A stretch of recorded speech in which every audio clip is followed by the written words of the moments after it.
Dewey.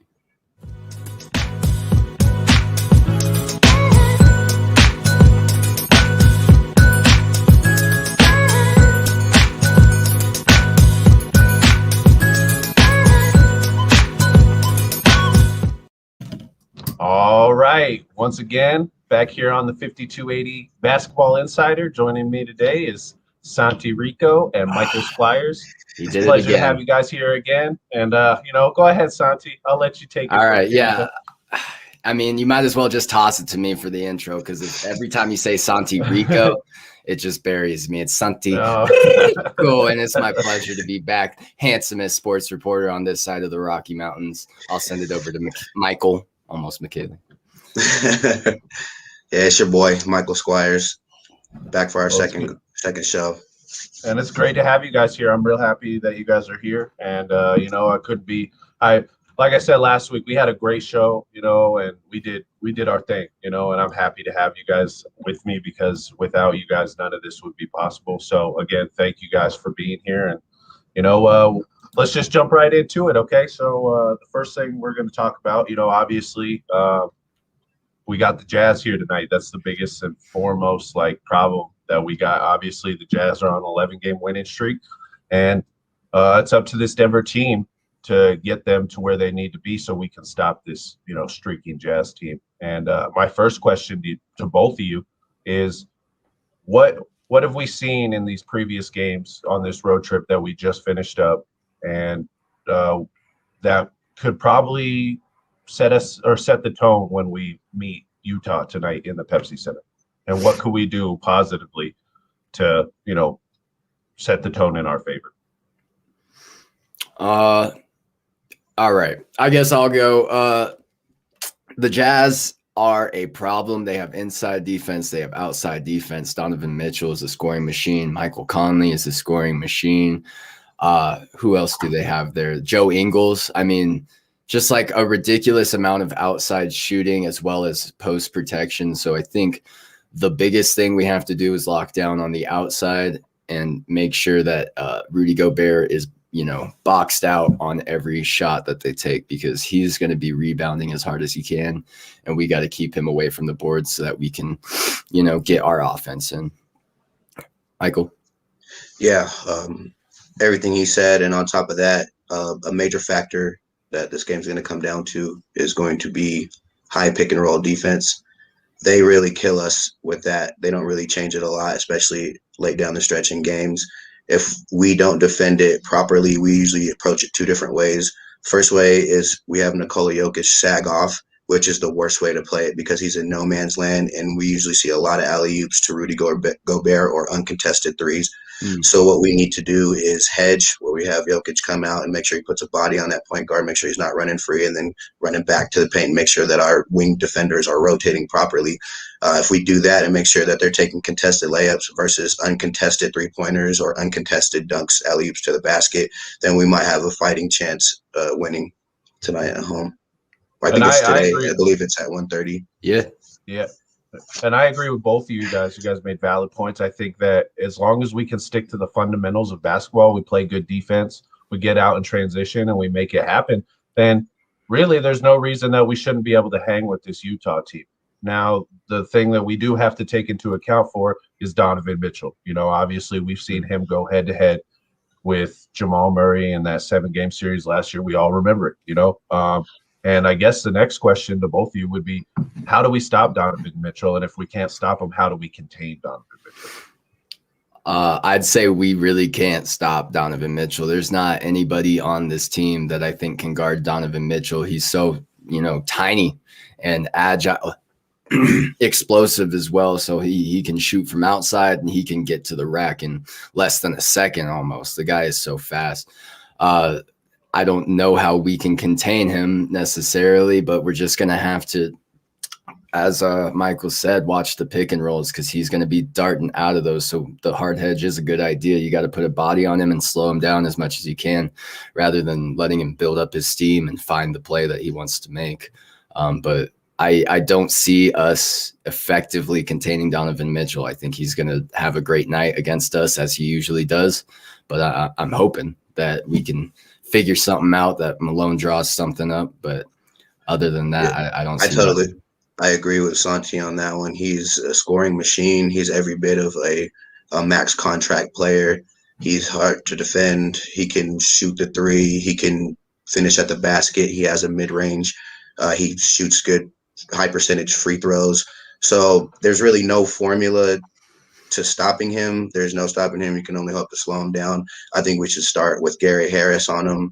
Just try to frustrate him as much as humanly possible. Just try to make every shot as difficult as possible. And it's really up to him. When he misses shots, it's pretty much just up to him missing shots. When he's on, nobody can really stop him. Well, and another thing that we also have to watch out for is the depth of this team, because we've seen them without Donovan Mitchell, and we saw what they did to Dallas, and how they made them look like a JV squad.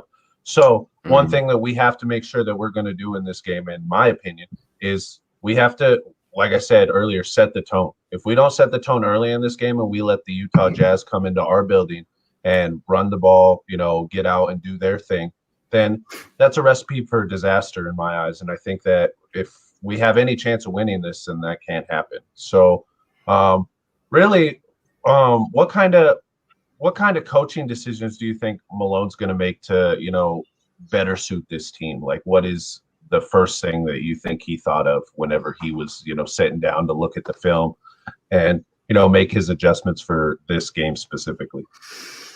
I think he should switch the starting lineup. I don't think Will Barton should be in the starting lineup. I don't think he's been terrible by any means, but I think Michael Porter Jr. he's back. He's got his stamina. He should be his starter, and the bench has been playing well enough to where they wouldn't really feel the effects of losing a Michael Porter Jr. off of the bench and coming into the starting lineup, which desperately needs him.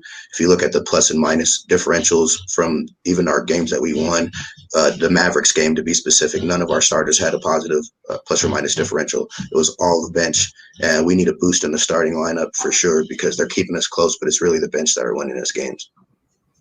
Yeah. Michael has a point, most definitely. I don't think Will Barton should be starting. MPJ has proven that he is an effective member of the team. He deserves a start, in my opinion. And in terms of defensively, even, he's been one of the few people that you can rely on to get a block, to get the boards. He's got, the youth and the hustle to him. And I think he'll be really important to at least keeping us up there, head to head, neck and neck with the Jazz during the game, because Barton, I don't see what he can do to, get us the points that Michael could do.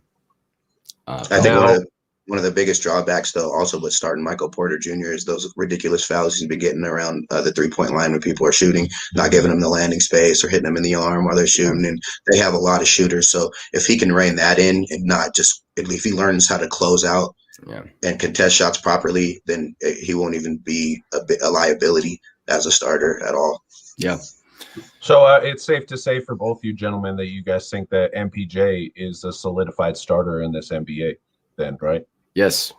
So I think he's proven himself. That kind of leads me into my next question is, what's the holdup for? Why are we waiting to start MPJ? I understand he's a young guy.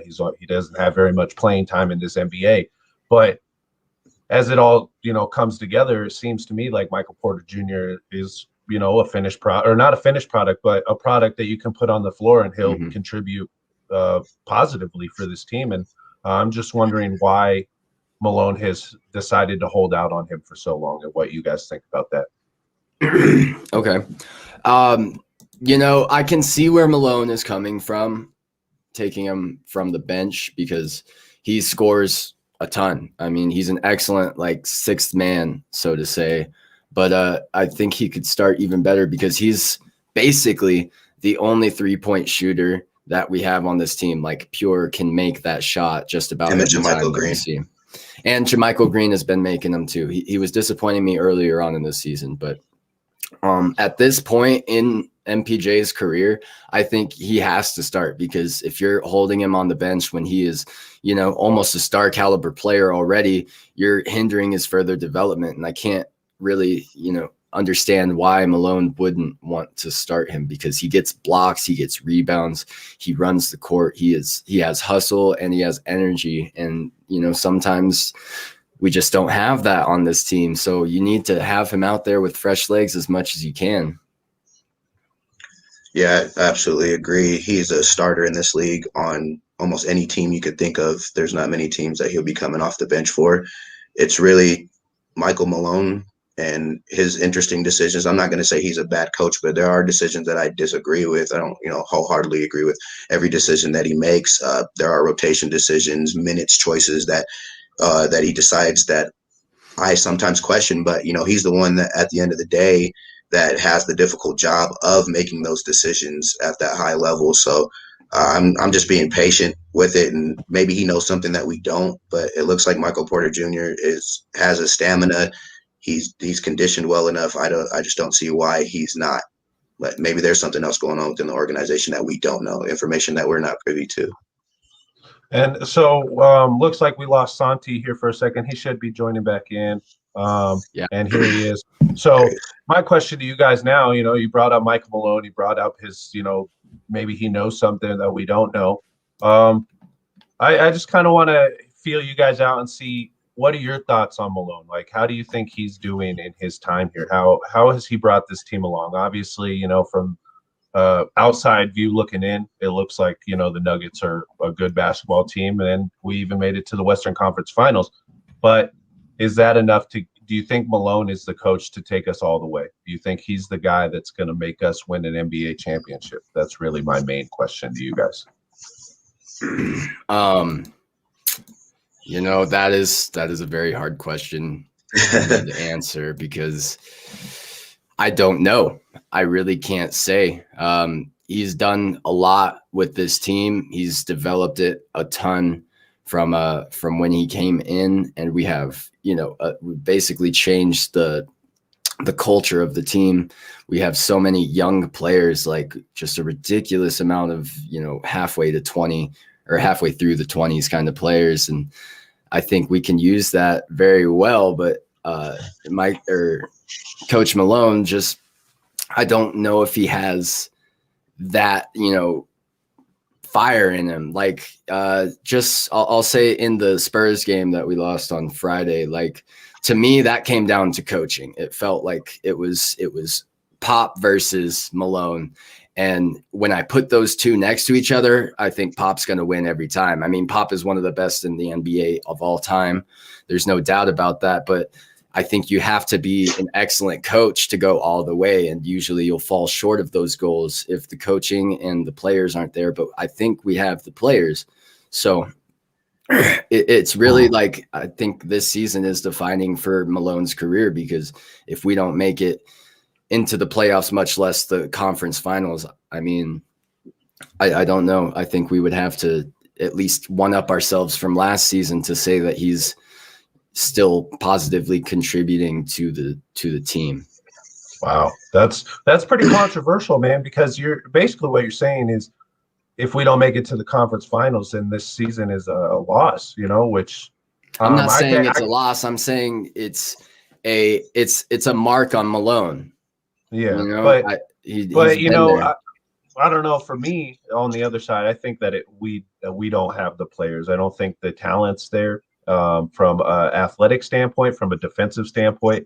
I just don't think that this Nuggets team has what it takes this year to, go head to head with even, the Lakers or anybody. If we say we were to make it to the finals and say we were playing the Bucks, say the Bucks made it, do you think we stand a chance against Giannis and, a former Nugget, Torrey Craig, with the way that they've been playing basketball? I just don't think from a talent standpoint that we have it. And I agree. I think we're kind of missing that one piece, that one, not even a major piece, but just something that we're missing that would push us over the top talent wise. But I think we do have enough talent on the roster to at least make a deep run. And that ultimately comes down to coaching. And if you look at Coach Malone on paper, he has made us improve, but there are just little nuances of the game that kind of blow my mind in a sense, because like when we're up by like 20, we'll let off the gas. I feel like he really doesn't have a killer mentality. He doesn't have that killer instinct, and that resonates within the team. Like if you look at us, we don't finish people the way we should. We blow leads. Like we don't really just finish games. And I really feel like that has to do with coaching, like that killer instinct, that killer mentality that like we're ending this game no matter what. It comes from the top down. So, I mean, I think he's a good coach, but there are interesting aspects. Like he's a defensive minded coach, but we're not always the best defensive team. Now, like, I could do a lot with talent. Well, then I but think that I feel like the coach is going to definitely, he's got to coach around it. Coach has got to coach. You have what you have. So you have to put a good defensive team on the floor with what you have, no matter what the talent. So whether that's switching to more of a zone or more of like, you know what I mean, going straight man, a boxing one, like there's got to be some type of scheme that will work against the stuff that we're going against. And that all ultimately comes down to coaching. Yeah, I completely agree. I mean, I'm not saying that this team is a dumpster fire by any means, because we've seen teams way worse than this, obviously, here in Denver, but sitting fourth in the West is kind of a disappointing thing for us, because it's usually we're second or third, or sometimes even first at this point in the season.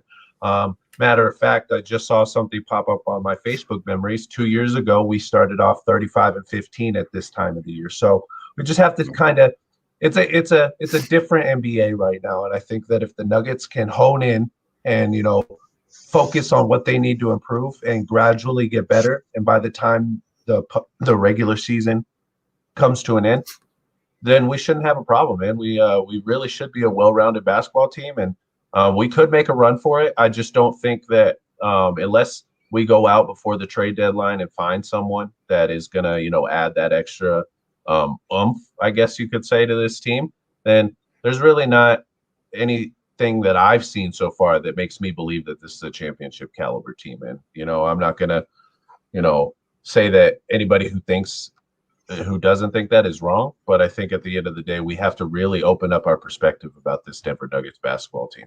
So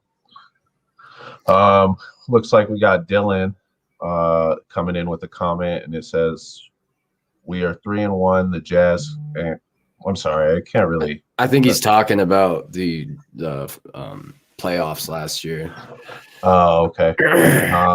But yeah, I guess really, I just think that we have to do what we have to do, and if we can't find ways to play fundamental basketball, then this team's going to be in some big trouble. And obviously, our defensive effort hasn't been the way, or been something that we're proud of here in Denver right now. But what's one thing that you guys think that could change that, or whether it's a player, whether it's, coaching, or do you think that it's just the effort from our guys on the floor? Yeah, I'll say that it just doesn't look like we want it enough on the floor every night. It feels like once we get a comfortable lead, or I feel like, what was it? The Spurs game, we just gave up. You could tell in the body language they were done as soon as they lost like 5 or 6 points in a row. And we need to focus, get into the game and make sure that we're not slipping on these leads and that we come back and win, because versus the Suns, I mean, we had to push one of those games to double overtime and another one to overtime. Like, we can clutch it up. We can do it, but you have to want it. And the issue is that they don't want it every night. They need to want it every night and fight for it, because I disagree. I think we have the talent, and most of this comes down to effort and mentality, because these guys can all play. They're all great. And, they just need to work harder, think about the scheme, and execute what Malone is telling them to do to the best of their abilities, because a lot of the time it looks like they just forget what they were supposed to be doing and go to the pick and roll, or just do the offense based off of offense, where we need to be calculated and make sure that we're focusing on the plan rather than just how the game is progressing. I think in that Spurs game, if you look at it, they fought really hard. The percentages were there. They shot better from three, defended the three decently. But what it came down to, I believe it was tied 95-95 at one point in the fourth quarter. They looked like they just got tired. I mean, the end of a 4 or 5 game road trip, a fourth quarter, they were grinding it out the whole game. I think they just ran out of steam personally, which I don't blame them. They did a hell of a job on that road trip, and they've been playing some really good basketball. And I was trying to look at the numbers of where did we just get blown out? Like, we just got out efforted, like to adjust to what you were It saying. wasn't the numbers in that game.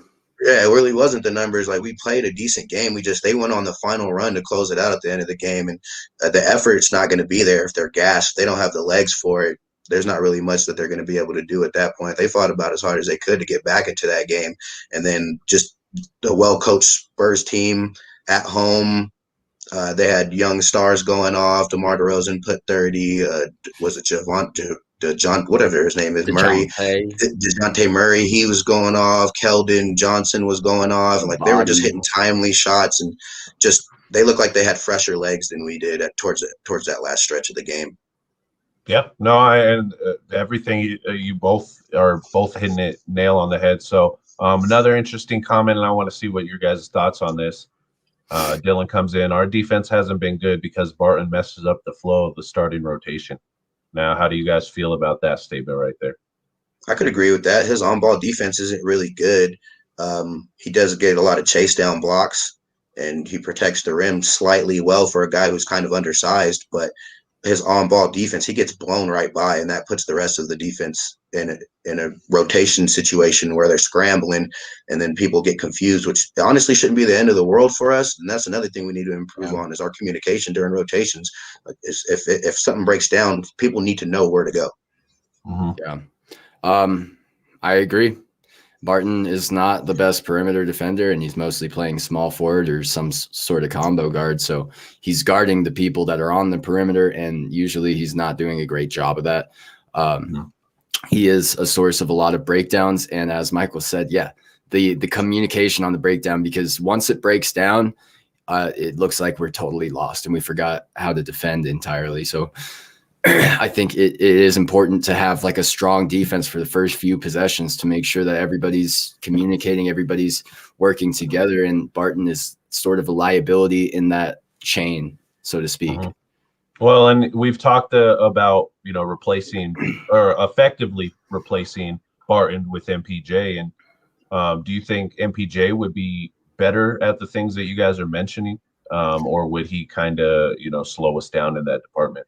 So I think MPJ, if you put Barton and MPJ, this is Barton, this is MPJ, like it's like that for me. I don't think Barton is the starting quality that MPJ is, and he doesn't have the interior defense nor the exterior defense. Not saying that MPJ is a defensive whiz kid, but he plays hard and he has the incredible wingspan and the ability to block shots. He has just about everything that Barton doesn't want to show. So I would have to say that MPJ could do just about everything that Barton does a little bit better, except for the ball handling aspect where he's, moving the ball, making the calls and all that.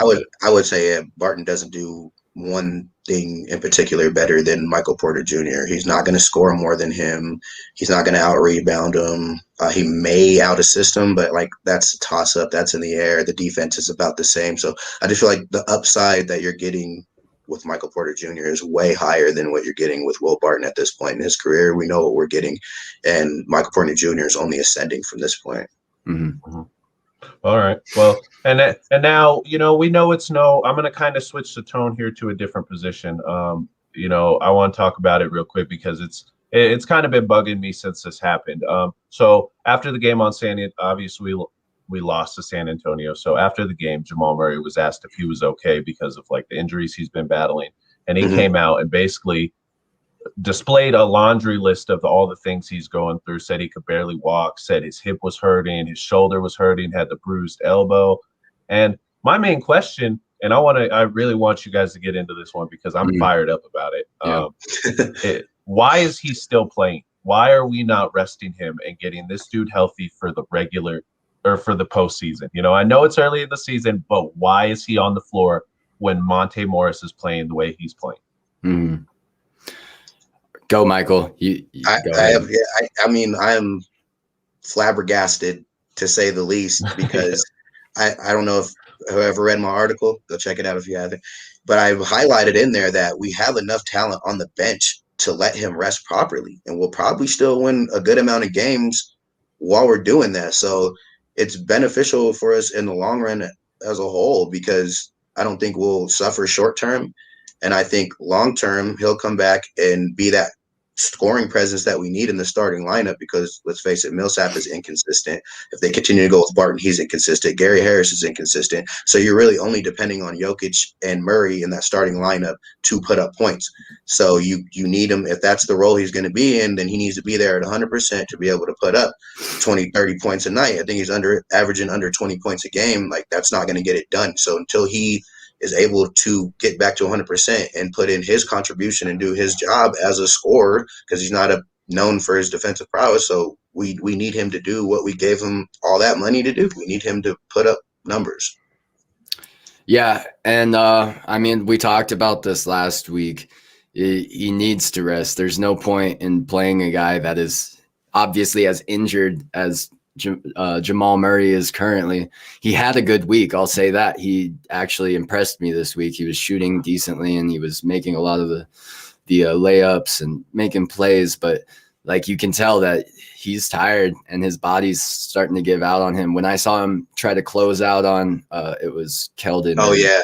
And he just landed on his hip. Like, I was worried for the man, he might have busted his hip. Like, he wants to give everything, and there's no doubt in that, but he needs to take a minute and recuperate, because he's gonna end up injuring himself. He almost did on Friday. He wants to go, but he just can't. And I know the feeling, man. I know the feeling that you want to give everything you want in a player. Like, I can't be mad at him for that, having that kind of passion, and that kind of fire for the game. But it's like, that comes down to coaching. You got to tell them, if you want to go, I don't care if you want to go. You're going to have to sit and be a good teammate from the bench.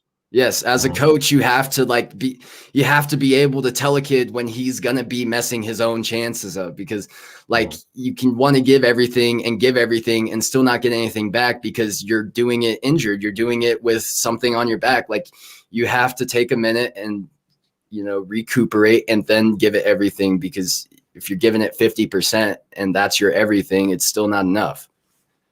Well, around the NBA. Like the Kyries and the Kevin Durant's, they're going to rest. Everyone else, all these other stars, they're going to rest when they're not feeling 100%. Exactly. You got a little knee soreness, they're going to sit out a game. There's a back-to-back, they're not going to play that second game. Like, it's okay to do that, and I don't think he realizes that. Yeah. Well, and you took the words right out of my mouth, man. And, another thing that we have to think about is, why is Malone putting him in the game at all? If you know this dude, I mean, he openly admitted it. And I guarantee you we'll see him in the Jazz game tonight. I don't think he's even listed as questionable, which is crazy to me. The fact that you're sitting here staring at this dude in the face, and he's going maybe 85% max, and you want to put him out there for what? For a couple games, to win a couple games. I would be willing to drop a couple spots in the West as long as Jamal Murray's getting healthy, because when playoff times comes, that's when we're going to see real Jamal. That's when we're going to see 27 Blue Arrow come out and do what he does best, and that's play, But regardless, that all depends on if we get to the postseason and Jamal Murray is still a healthy asset to this team, because the way things are going, it looks like he's driving himself right into the ground. Yep. So a lot of question marks on what's going forward with Jamal Murray. I'm baffled. It just drives me crazy that someone can be so reckless with this team and not have any kind of second thought about it. So let's switch over to Monte Morris. So I want to talk about him because I like that dude a lot too, and I think that he would be an effective step in for Jamal Murray in his absence. So I just really want to know what you guys think. What do you guys think about Monte Morris, and what do you think he could add to this Denver Nuggets team? Monte is the man.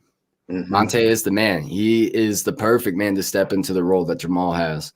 He's the best backup point guard in the league. A lot of people say that, and I believe it 100%, because he holds the offense together in place of, the starting point guard. And he could be the starting point guard. There's no reason he can't be. It's just that Jamal wants to play so hard, and nobody's going to tell him not to. So I think Monte could easily fill the role. He runs the offense excellently. He shoots well. He drives well. He has the pick and roll offense. He passes the ball well. He can do everything on the floor that we need, and he can do it better than Jamal Murray when he's injured. I know that. I know that for a fact. So there's no decision making is some of the best in the league. His turnover ratio, assist turnover ratio proves it.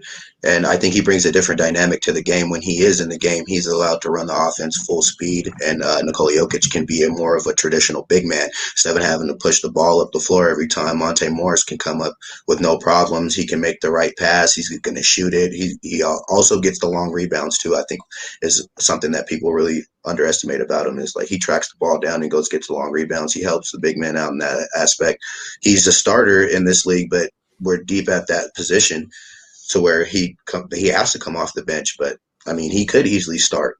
And I like Campazzo. Campazzo comes in and plays solid defense. He shoots decent from 3-point land. He doesn't make bad decisions. He has too many turnovers, though. Yeah, he does turn over a lot. That's true. He does. I mean, this is his first year in the NBA, and he was used to playing in Argentina, and he did really well playing in Argentina. But I bet you the speed of the game and just the athleticism is just slightly different.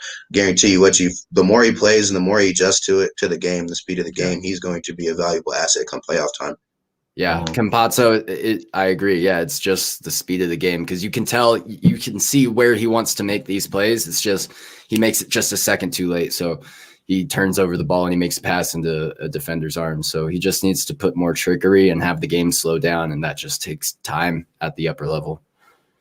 Well, and speaking of all these, people that Monte Morris, Campazzo, I just really want to know, do you think that this young, obviously we had the roster flip and everything. We got a bunch of fresh new faces. Do you think that the younger part of this team is getting enough time to develop? That way, when playoff time comes, we could use them? Or is it kind of a lost cause with these guys? Do you think that we won't really see them once the postseason starts? I'd say that our younger component of the team is slightly underperforming, and I'm not sure what to attribute that to. It's probably the fact that coach doesn't play them nearly as often. And like for the past week, he's been just not playing like half of the team. And, I think it's important to get at least like 3 or 4 minutes from each guy in every game to make sure that they're ready to go at any time. And, I don't remember seeing Vladko or Naji, I don't know how to pronounce his name, in like any other. Oh, looks like we lost Michael. Just a matter of develop, but by the end of the season, I reckon we'll have our times and our rotations a little more set in stone and figure out who can do what. And it's just, it's that turnover and figuring out how they're going to fit into the team as it is. Yep. I don't think there's any room or any time for them to step in. We need our starters and we need our solid rotation players in for almost every minute. It seems like just for us to be competitive in these games. We haven't really gotten to a situation, minus that hobbled Heat team that we trounced. There wasn't really opportunity for garbage time, quote unquote, to clear the bench and to give some of these younger players an opportunity to play. I think Malone is starting to get his rotation set. He's got the amount of the players that he knows he's going to play for a certain amount of time. And I think the rest of it comes down to how well we're doing and how ahead we are in games. I don't really see them getting an opportunity outside of that because honestly, we needed every minute so far from the wins that we've had from our starters. And we only play about 4 or 5, maybe off the bench. Mm-hmm. Well, and where this team is at right now in this season, is a little different, like I mentioned earlier in the podcast. And with that being the way it is here in Denver, it's kind of hard to, like you said, use garbage time to develop your players because you're trying to win games. You want to win now. You want to keep your seeding. You want to, rise in the West, and that's fine. But you're going to see a lot of depth in the playoffs come, obviously when the playoffs roll around, that's when things are solidified. If you're not in the rotation by playoff time, you're not getting in. You're not right. If we don't see Bol, if we don't see PJ Dozier, if we don't see some of these faces later in the season, then it's almost a guarantee that we won't see them come playoff time. And for me, it's a little bit of a disappointment because I think that this team has a lot of talent on the bench, and I think that's one of our best assets. So for us to kind of just brush off the the bench and, the developing of players is kind of a red flag to me. Yeah, everything we I got click Dave. is making this stop. I just leave the like it's so Uh, annoying. And then David comes in with MPJ needs to earn Malone's trust. He flashes but lapses at crucial times. All the Barton haters need to realize that Barton has an important time on this team. Oh, I don't hate Barton. I never. Yeah, I'm said not that. a hater.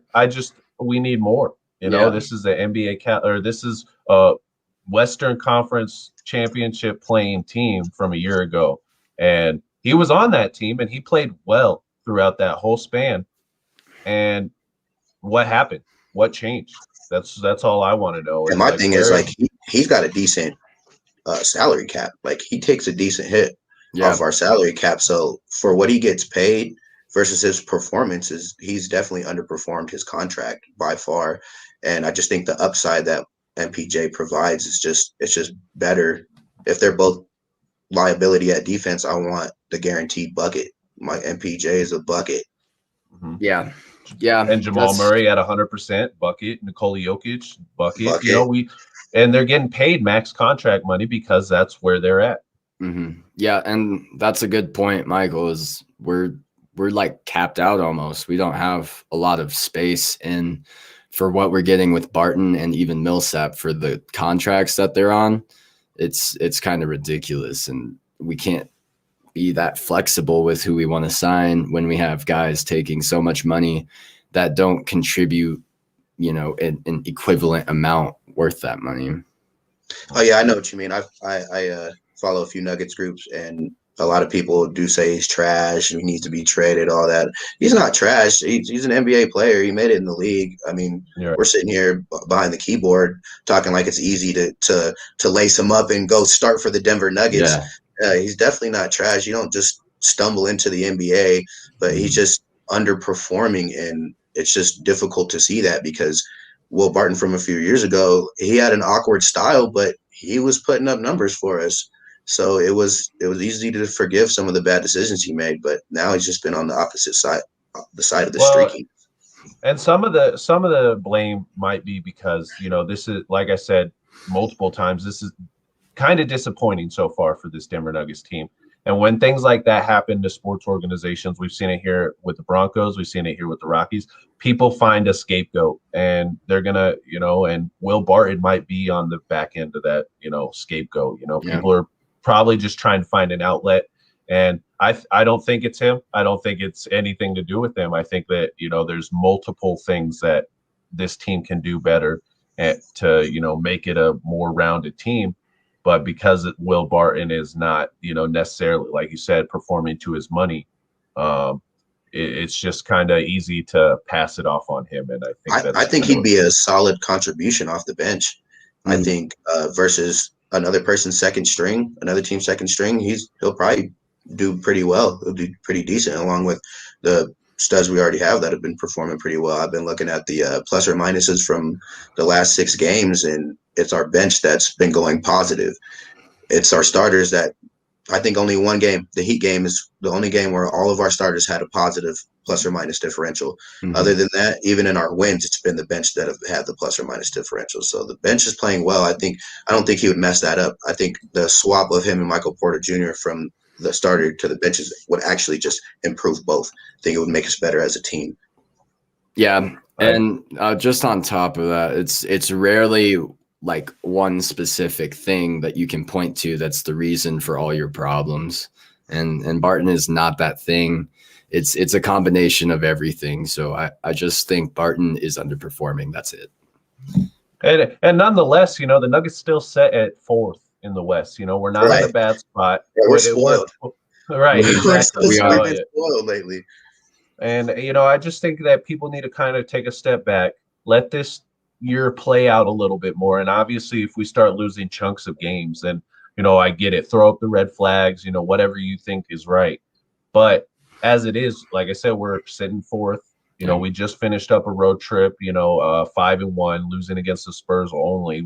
And when we talked about this last week, I know that Santi had said that he expected a couple losses. I know that I was sitting here thinking, I said one. Okay, all right. So right, yeah, he called it.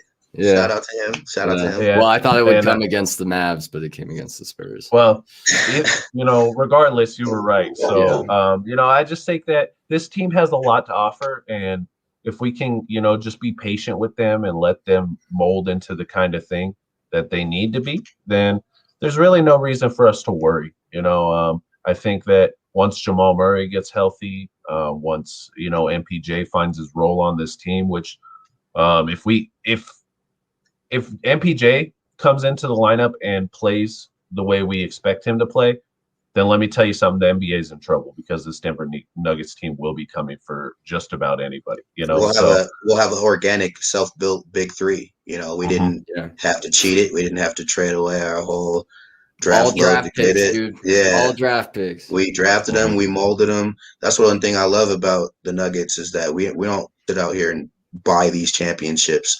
Like we actually are trying to earn one the right way. You build it through the draft, maybe one addition, not even the biggest name on your team through free agency. But yeah, other than that, all organic, all homegrown. I like it. It's beautiful to Well, see. and when things like that start happening, if we have a big three, that's when you see, we start becoming more and more successful. That's when you'll see people want to come to Denver because, we all know Denver isn't a basketball market. It's not a big market area for the NBA, and that's fine. But if we can, kind of force its hand and make it be like that, then you'll see a lot of names coming in and out of Denver. That's when we'll get back to, when we had AI here and Chauncey Billups and Carmelo Anthony, big Martin household names. Exactly. Nene at one point. I just think that people kind of speculate too much and, getting back to kind of what David said, everybody's talking crap about Will Barton and, MPJ and like this person every given night.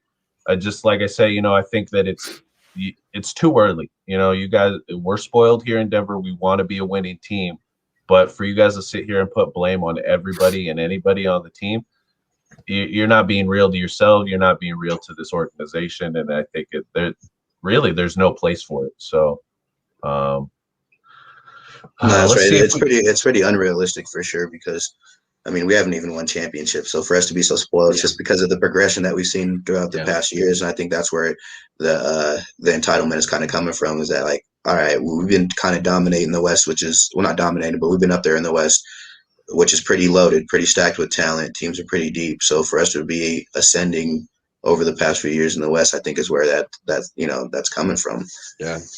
And like I really bought into it, man. I really bought into it. Like I love this team. It's amazing, and watching them do what they did last season and the seasons before, like it's just been steady progression up. And then we hit this season and it's not the same. It's just different. We're not performing the same, and there's a lot of different things about the team. You're right. We are spoiled, and I am hoping that we can do better than last season, but it really is hard to top that run that we did. So well, and you say it's not the same, but I think it's not the same yet. I think that if we give this team some time, I've said it all year, and I'll say it again till I'm blue in the face. Is this roster turnover was nothing to just shy away from. It was nothing small. We had 7 different players come to this roster, and now we're looking at it from a standpoint of a roster rebuild, basically. Obviously we're still winning games. We're a contender in the West eventually, but there's a lot of things that this team has to do before they're ready to face the Lakers, before they're ready to face Utah, in a 7-game series. And if we can figure that out, then this team has everything handed to them, basically, because we have the talent, we have the coaching. Do I think that we can add talent? Yes. Do I think that we could do better in the coaching areas? Yes. But that's all a given. Nobody's perfect. The Lakers aren't perfect. The Bucks aren't perfect. They work day in and day out, and I think that the fans just need to remember that this is a process, and it's not going to happen overnight. Trust the process. 4 seed is not the worst in the world. The sky's not falling. Absolute. And then David comes in, and this is what I like to see from our fans. It says, "You guys have the best Nuggets podcast I have seen. You guys are knowledgeable and do not have a homer mentality. Love your input and views on our Nugs." Well, we appreciate it. I really do. I try to put in the most effort I can with this thing because I love talking about the Nuggets and I love being here with you guys, and I don't want to take any of that for granted. So appreciate it, David. Yeah, out of everything that I do in the sports world, I feel like this is the most biased thing I do because I don't know what you're talking about, not the homer mentality. I freaking love the Nuggets and I'll say anything for them, but you just got to keep it realistic, and I appreciate you guys keeping me on the ground because I expect a lot, and you know we're not doing so well. But thank you, David. Thank you. Right. Yeah. Thanks for that. Try to give them the best knowledge I can. I try to watch every minute of every game that I can so I could come look forward to give y'all the best analysis possible. I try not to look at it from just a fan's perspective, but a fan of basketball, a fan of the game. So I try to relay it that way. But I do love my Nuggets. Don't get me wrong. I am a homer. If you ever see me at a game, you're like, that guy is crazy. Y'all saw me last night at the wrestling show. You would have thought I was crazy. I was going wild, man. Yeah, I lose my mind. Nothing gets me more mad than when the Nuggets are struggling. It's like they're part of my pulse. So I try not to bring the biased point of view in, but at the end of the day, you cut me and I bleed these Nuggets colors. Yeah. See, and I'm the same way out with all Denver sports, really. You know, mainly football. Obviously, I'm a huge Denver Broncos fan. Oh, for sure. Huge Denver Nuggets fan. It's either I'm happy when we're really good, or I'm really sad when we're really bad. You know, and as of late, it just seems like these Nuggets have been the silver lining in the Denver skyline because obviously the Rockies aren't very good. The Broncos haven't been good for the last 4 or 5 seasons. And now, the Nuggets are surprisingly good. And we even, like you said, that legendary run last year, if this keeps going, man, you're going to see me act in all kinds of ways that you never thought. But it's going to be fun, man. I look forward to doing these shows with you guys every week. I know that Sunday is usually people's relaxed day, but that's when I'm getting to work. I know that it's been kind of hectic with me lately, but like I said, I appreciate everything you guys do for the show. I appreciate the articles that you write, Michael. I appreciate the recaps that you do, Santi. And new recap on Monday. Fantastic, man. And that's what I like to hear, man. It's just we got a great team here, and we got more people behind us, like David, Matt, everybody at Rocky Mountain.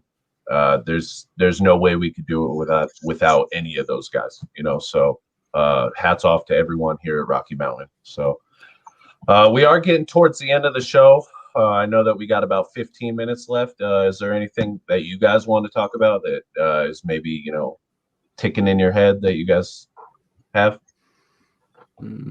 I did read something the other day. I can't remember where it was from, but Gary Harris was in the top 5 in the NBA for offensive efficiency. And it blew my mind. I was like, that can't be real. So I'm going to keep looking into that. And I'll have some more information about y'all were that. hating on Gary Harris last week. Yeah, I was like, I will eat crow if I find that and that's what it is. I'll eat crow for that. Man, he's been playing good this season. It's just the defensive liability, but I remember watching, I think the first game that I watched, for Rocky Mountain Sport Report, like Gary Harris went off from 3. He shot 4 or 5, and he was like the highest scorer on the team. And like, and that might have influenced my opinion on him recently. But like, I see a lot of hustle in the man. The hustle's never not been the issue. It's been the consistency, because I remember he used to be able to score the basketball at a higher rate, I wouldn't say more efficient, because he's obviously up there in efficiency. It's just he just would score like 15 to 20. Like if we had that in the starting lineup on top of everything else we got going on, that would be such a healthy contribution on top of the perimeter defense, because we don't really have any perimeter defense. He's got to be our best perimeter defender. Yeah. So I mean, yeah, he's extremely valuable, but we do need kind of that one more like lockdown defender, like who's gonna guard KD type player.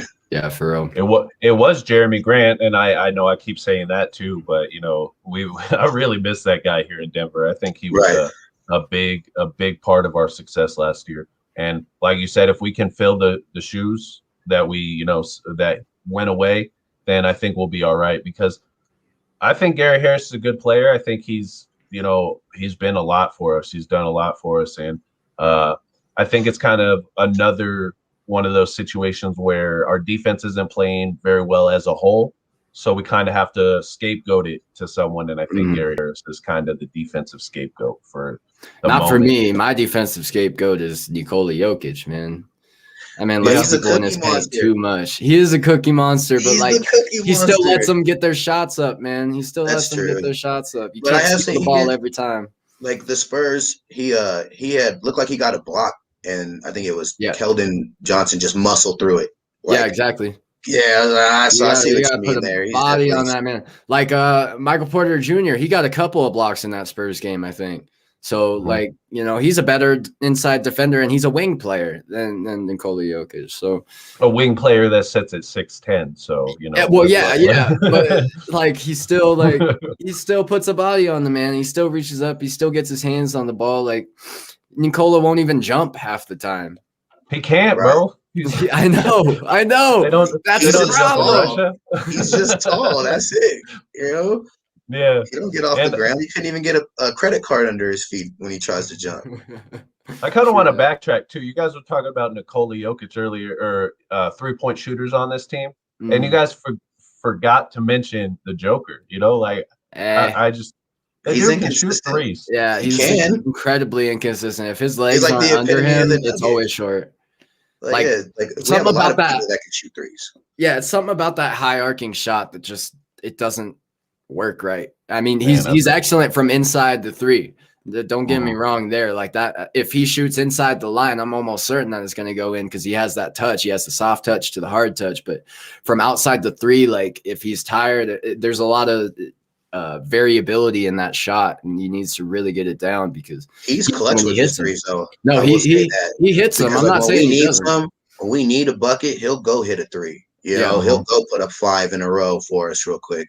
Yeah. Well, and I've seen it a couple different times on this road trip that we just finished up, where you know we get into a situation where the other team calls a timeout because the Nuggets are gaining momentum, and then Nikola Jokic comes out on the floor and they draw up a play to get him an open 3-pointer, and he'll hit that right out of the timeout. And I've seen him do it multiple times. Yeah. And that's I agree with you guys. He is very inconsistent with his 3-point shot. But those kind of shots coming out of timeouts or, you know, after breaks and stuff like that. With them. Yeah. That kind of stuff, that's what swings momentum in the NBA. And if you can and when it splashes. When he's wet, it's wet. You hear it, man.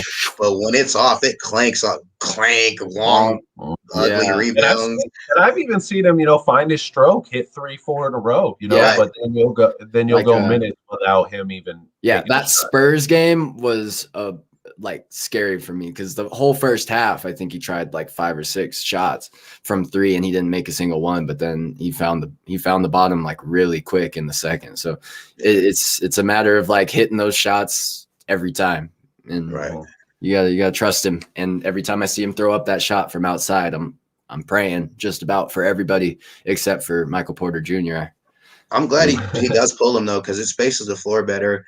Yeah, when he just only head fakes and he doesn't pull it, then they go and run him off the 3-point line. They don't respect it at all. So I'm glad that he takes the shot because then he forces teams to respect that shot, spaces the floor more, pull centers out, better chance for offensive rebounds, cutters, all that thing. So, I mean, when he takes them, it definitely runs. Our scheme gets better for it. Yeah, absolutely.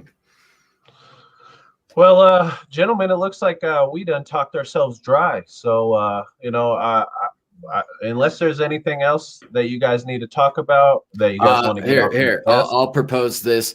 When does Bull become our 6th man? When does he do it?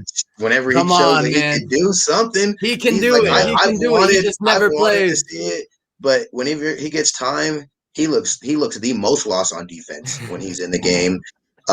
You're only really hoping that he shoots threes. I'm like, and if that's all you want from your 7-footer, I'm not too excited for it. But at the very same time, he is talented. If we can get him on the floor and get that wingspan on there and actually get him into some type of defensive mentality, then he could be an asset. But that's a lot of ifs. He needs a lot of work, a lot more than I thought. Give that man some weight. Give him some hamburgers and stuff.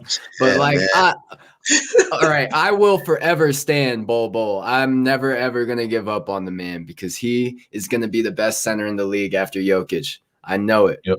I know Well, it's you might deep in the heart. you might have to wait a couple years for that to happen. Oh, I'll gladly wait. I just want to see him, play some more because he barely plays.